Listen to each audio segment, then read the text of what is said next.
Dear friends, the 18th Wednesday of the Ordinary Time invites us to reflect on the theme, No One is Excluded. The Gospel today presents us the story of the Canaanite woman's faith, a testimony to God's love for all nations. She has brought hope and comfort to hurting souls of all nations through her faith. In this life, we face hardships that can weaken our faith. In those times, it seems that our prayers are unanswered and do not appear to go beyond the roof. It feels like, despite our fervent prayer, everything is getting worse rather than being better. Defeat is staring us right on the face. Many people may wonder, is there any hope for me because I am a sinner? Is there any hope for my parents or sons or daughters' incurable disease? Is there any hope for my children who have fallen away from the church? Is there any hope for my co-worker who has never been baptized? Is there any hope for those who are abused and neglected? The answer is found in the scripture. The book of Isaiah, chapter 56, verse 7 says, My house shall be called a house of prayer for all peoples. No one is excluded. When we look at the request of the woman, one cannot argue that her request is benevolent and for the good of her daughter. There is no doubt that Jesus will surely answer her request immediately. But what was the response of Jesus Christ? He answered her not a word.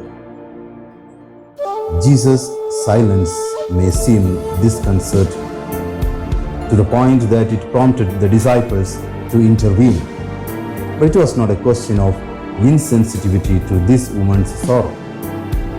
St. Augustine rightly commented, Christ showed himself indifferent to her, not in order to refuse her his mercy, but rather to inflame her desire for it.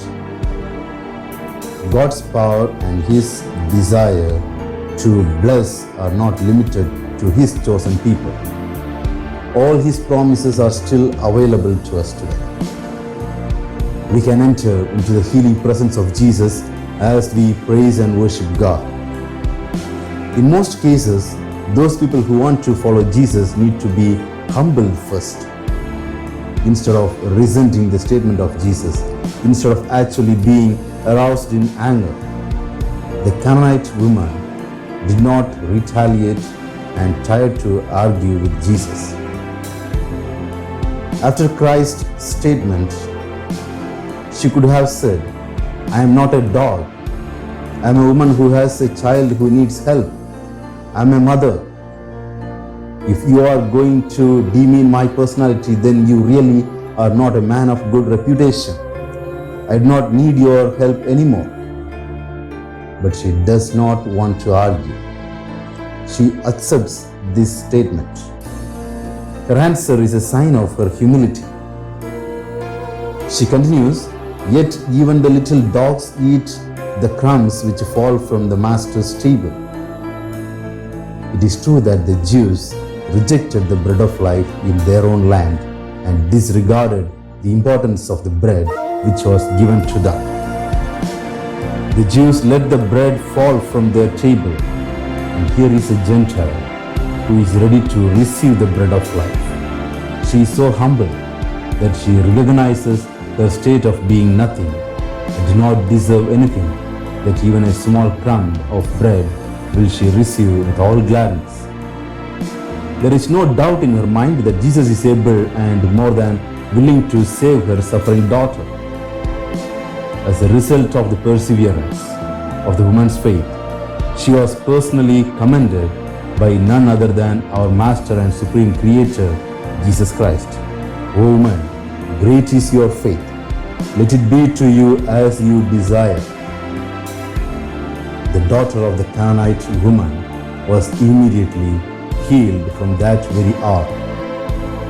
Jesus does not need to go near her daughter to be healed. This is the sweetest reward for her faith.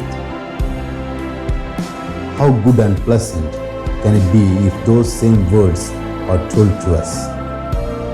Though our prayers may not be answered immediately, and there are more trials that will visit us, remember the story of the Canaanite woman and how she overcame temptation and trial in her life. Know that every time we pray for something, the answer is already on its way before we even ask God. We just need to trust God's timetable and infinite wisdom that He will answer us according to His will and purpose. No one is excluded from His kingdom. Let us pray. Lord Jesus, your love and mercy knows no bounds. May I trust you always and pursue you with indomitable persistence as this woman did. Increase my faith in your saving power and deliver me from all evil and harm. Amen.